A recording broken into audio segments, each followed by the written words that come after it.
dari batu maupun lempengan-lempengan tembaga. Namun saat ini memang belum ditemukan, Mbak. Ya. Tapi kita yakin prasasti itu pasti ada ya, masih tersembunyi di suatu tempat tertentu. Karena ya, pada masa kerajaan Majapahit setiap bangunan suci pasti ditetapkan dengan sebuah prasasti. Ya, itu, Mbak.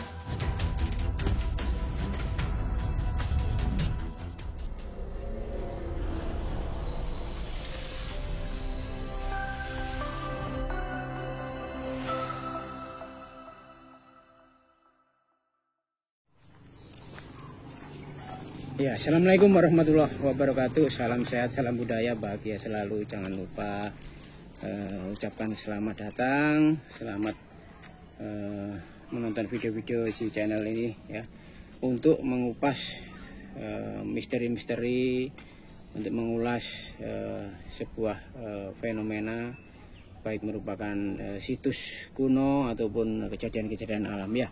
Di kesempatan kita kali ini kita akan mengunjungi sebuah gundukan tanah yang dulu adalah gundukan tanah yang diduga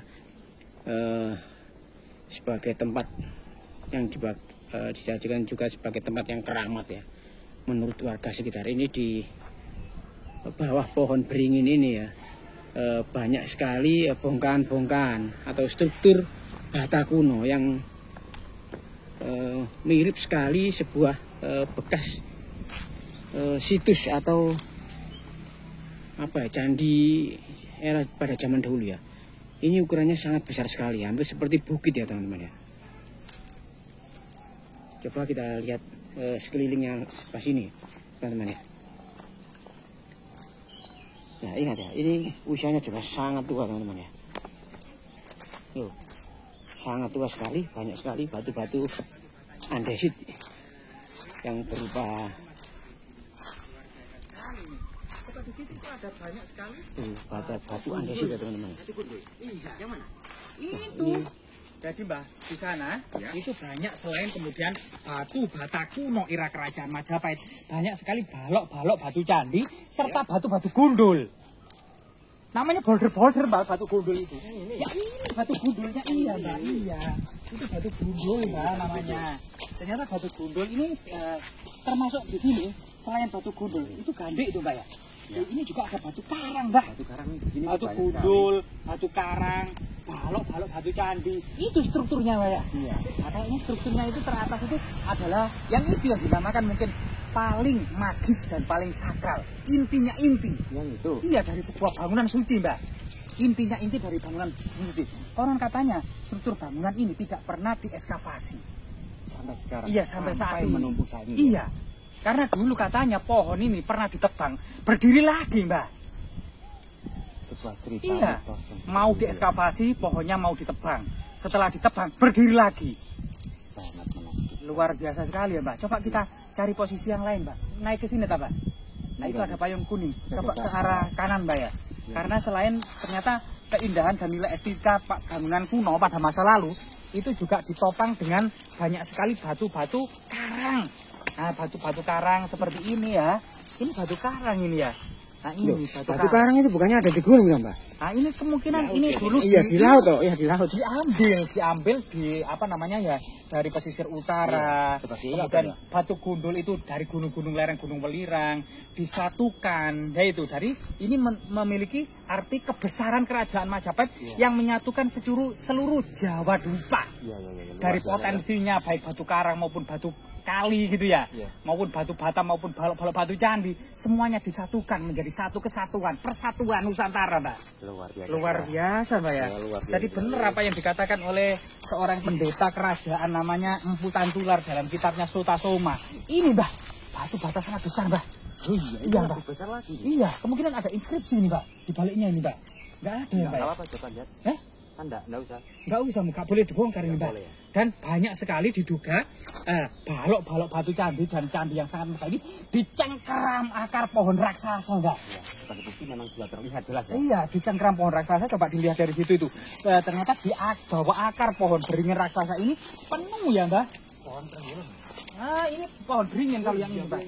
Iya Mbak, loh, sangat diintip-intip Mbak, mungkin ada ularnya Mbak. Iya, kalau diekskavasi ini jelas ya harus memotong pohon ini ya. Iya, salah satu. Nggak mau ya seperti itu. Salah satu kemudian kalau ingin mengekskavasi dari situs ini, pohon raksasa ini dipotong. Tentunya ini akan mendapatkan penolakan dari warga karena pohon beringin raksasa ini satu kesatuan magis dan sakral dari Punden ini, Mbak. Ini serba sulit ini. Ya dari pandangan mistis tidak boleh dipotong. Namun dalam pandangan teknis dan strategis untuk melakukan ekskavasi harus dipotong. Jadi inilah kemudian cerita yang berkembang di masyarakat pernah hendak mau diekskavasi pada masa kolonial Belanda memotong pohon beringin raksasa ini. Kemudian pohon beringinnya pagi hari sudah kembali berdiri tegak lagi, Mbak. Waduh, luar biasa ini, Mbak. Nah, iya, Mbak. Luar mitos dan legenda, Mbak. Dan sekali lagi, Mbak, selain memang banyak sekali cita rasa peradaban yang agung dan besar. Baik itu sudah menggunakan material yang abadi, balok-balok, batu andesit atau batu kali, Mbak ya, serta batu bata ya, yang modern tentunya ya, serta kemudian nilai estetika, keindahannya, terakota, tembikar, ya di mana-mana. Itu coba di situ, Mbak, di bawah pohon tenggulun, bahasa kunonya adalah sang gulun, ya, yaitu para pengabdi Tuhan. Sang gulun. Ini banyak sekali, Mbak. Nah, ini beberapa ukel. Jadi teman-teman, ini adalah ukel ya. Ini adalah ukel. Ukel ini merupakan hiasan, Mbak. Hiasan genteng. Jadi ini di pojok-pojok genteng ya, berjajar-jajar di atas. Nah, ini ukel artinya memang sudah penggunaan genteng luas, tidak hanya di ibu kota Majapahit yang ada di Trowulan, melainkan di desa-desa banyak para petinggi, para kepala desa, para kepala pendeta, rumah-rumahnya sudah menggunakan genting. Mungkin kebanyakan masyarakat menggunakan rumah dari ilalang gitu ya. Tapi para petinggi kelihatannya sudah menggunakan genting gitu, Mbak ya. Ada lagi, Mbak. Coba ini, Mbak. Nah, ini tadi yang sangat luar biasa sekali. Ini terakota yang sangat indah sekali terakota ini, dan ini kemungkinan hiasan dari sebuah tiang-tiang kayu. Tiang-tiang kayu yang bahkan langgamnya itu mirip seperti langgam yang ada di Pulau Bali, di pura-pura di Pulau Bali saat ini langgamnya ini ya. Langgamnya Sulur Gelung era Kerajaan Majapahit. Dengan cita rasa yang saat ini mirip sekali seperti di Pulau Bali ya. Ini aneh ya. Oh, ini namanya rumahnya Kelanceng. Rumahnya apa, Mbak? Kelanceng. Rumahnya Kelanceng, Mbak ya. Nah, ini. Ada lagi coba, Mbak. Yang lainnya, Mbak. Kita cari, Mbak. Coba Mbak menemukan ini juga terakota hiasan tiang-tiang kayu, Mbak. Ini banyak, Mbak. Berarti di sini dulu memang benar-benar bangunan megah loh. Iya, diduga, Mbak, memang bangunan ini adalah bangunan suci megah. Akar pohon raksasa bisa saja memang Delanggu Kademangan. Saat ini memang jika mengacu pada kitab para raton negara Kertagama, siapa sebenarnya seorang raja yang abu jenazahnya ditaruh di bangunan suci ini sangat sulit untuk kemudian mendefinisikan tanpa sumber. Padahal bangunan suci seperti ini pada masa lalu pasti dibuatkan prasasti, baik itu prasasti terbuat dari batu maupun lempengan-lempengan tembaga. Namun saat ini memang belum ditemukan, Mbak. Tapi kita yakin prasasti itu pasti ada ya, masih tersembunyi di suatu tempat tertentu, karena pada masa Kerajaan Majapahit setiap bangunan suci pasti ditetapkan dengan sebuah prasasti. Itu, Mbak. Iya. Namun kemudian jalur situs ini kalau bisa mengacu kepada negara Kertagama itu kan rombongan bangsawan Majapahit, yaitu Hayam Wuruk ya, dari Lumajang singgah ke Singosari, terus kemudian hendak pulang. Pertama-tama itu bersinggah di Japan. Saat ini Bangsal. Ini lurus ke sana itu, Mbak. Bangsal. Kemudian setelah itu rombongan kerajaan Majapahit itu hendak melanjutkan ke Trowulan ya, ke arah barat mana itu, Mbak? Barat laut ya, Barat Daya. Namun yang menyamar sebagai Prapanca gitu. Itu Prapanca itu ternyata nama samaran, Mbak. Karena Prapanca itu adalah artinya orang yang tidak sempurna. Nah, itu kerendah hatiannya dari seorang Prapanca. Nama aslinya itu sangat indah. Samget Padelegan Dang Acarya Nadendra. Wah, itu nama aslinya Mpu Prapanca, Samget Padelegan Dang Acarya Nadendra. Itu nama asli dari Mpu Prapanca. Yang namanya Prapanca itu dari Japan atau Bangsal itu menyidat ke arah selatan. Melewati pertama-tama itu Pagamaian, melewati Sangkan Ado, Prabu Tugu. Nah, kemudian menuju ke desanya namanya Kamalasana. Mungkin saat ini ke sono mungkin, Mbak. Bisa di sana itu ke sono Kamalasana. Kemungkinan di sini dulu itu semacam ada bangunan suci di Sangkan Ado mungkin. Biasa ya, memang sulit juga untuk menginterpretasi, Mbak ya. Tapi batu batanya ternyata memang sangat keras ya. Jadi kalau kita bisa mengetahui teknik, nggak ada hewan nyata ini. Soalnya saya pernah ngangkat batu bata seperti ini gitu ya, nggak tahu kalau di bawahnya itu ada kalajengking. Terus kemudian saya pegang, nah gitu, keentuk mbak. Jadi kita harus hati-hati, biasanya di belakang batu bata itu ada kalajengking. Nah itu.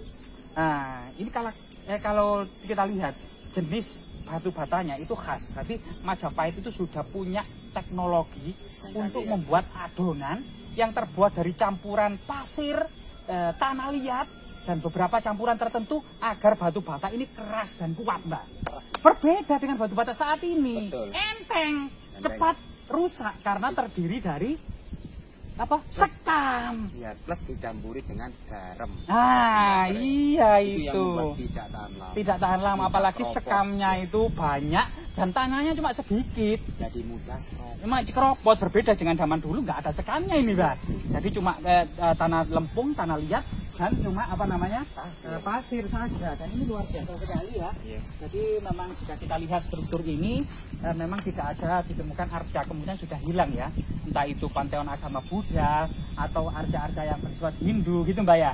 Misalnya Ganesha kita tidak menemukan lagi, Linggayoni kita juga tidak menemukan lagi mbak ya. Apalagi Parwati, Batara Guru, Maharsi Agastya atau Durga kita juga tidak menemukan, termasuk Mahakala dan Andiswara. Bagaimana kalau di Kang? Mungkin masih terpendam mungkin. Bisa jadi. Iya, kan melihat gundukannya ini masih Karena ini dicengkram akar pohon raksasa, bagaimanapun juga secara teknis dan strategis memang ini harus dipotong. Namun secara magis dan religius gitu ya, ini pasti ada penolakan dari masyarakat karena struktur dan pohon raksasa ini bagian punden, bagian satu kesatuan magis dan religius ya. Nah, coba kita mbak ini sedang menancapkan percobaan ya. Jika kita ke sana mbak, coba kita lihat mbak, ini banyak sekali ini, bagian mbak ya. Hati-hati mbak. Nah, jadi ini luar biasa sekali di sini, harus kita survei mbak. Atau pintu masuk. Nah inilah, semakin ke atas semakin nyata ini. Iya, semakin nyata, ada semacam ini diduga adalah intinya inti ya. Ini ada intinya inti, ada beberapa diduga adalah menhir ya, persajian, perdukaan, bunga-bunga, kendi ya, dan lain sebagainya. Sampai saat ini bagi masyarakat desa ini situ ini masih